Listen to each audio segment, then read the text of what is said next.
Bagong naglandfall ang bagyong Marces sa Santa Ana, Cagayan kaninang hapon at naramdaman din ang hagupit ng bagyo sa iba pang bahagi ng Northern Luzon. Saksi, si Salima Refran.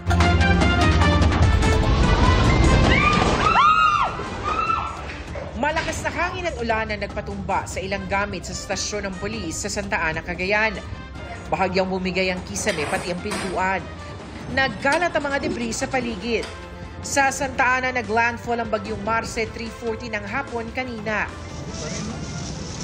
Hinagupit din ang bayan ng Gonzaga kung saan maraming poste ang tumagilid. Nakalaylay na rin ang mga kable sa kalsada at halos tangay na. May natumba ring puno. Winasiwas din ang hangin ng mga puno sa dalampasigan na sinabayan ng paghampas sa malalaking alon sa baybayin.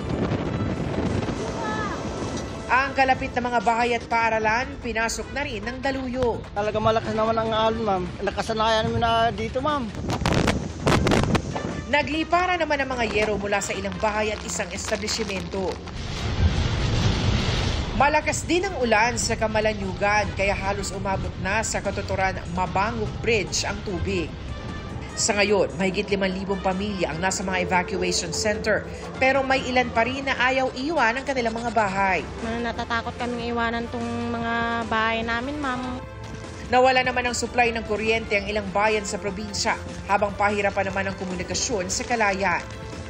Binayo rin ang malakas na hangin ng ilang lugar sa Ilocos Norte. Bukod sa panakanak ang pag-ulan, tila tinutulak na malakas na hangin ng ilang sasakyan sa bayan ng Pasukin. Ganyan din ang naranasan sa ilang bahagi ng Pagudpud. Binabantayan ng mga opisyal ng barangay ang lakas ng alon. Isang siwal naman ang natibag dahil sa lakas ng hampas ng alon ng dagat. Kaya ang mga guro sa Pagudpud National High School nangangambang madamay ang bakod ng paaralan dahil malambot ang lupa nito. Malakas na hangin at pabugso-bugsong ulan naman ang bumungad sa Baguio City kaya zero visibility sa mga kalsada. Dahil sa bagyong Marce, pinuntahan ng City Disaster Risk Reduction and Management Office at barangay officials ang landslide at flood-prone areas. Aalis naman kami kung baga medyo delikado na.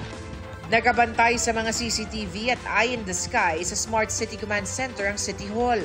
Nakatutok din sila sa City Camp Laguna flood-prone rin kaya nakahanda na lahat ng rescue at survival equipment. Mga responders natin, last count namin kahapon, we have around 1,300.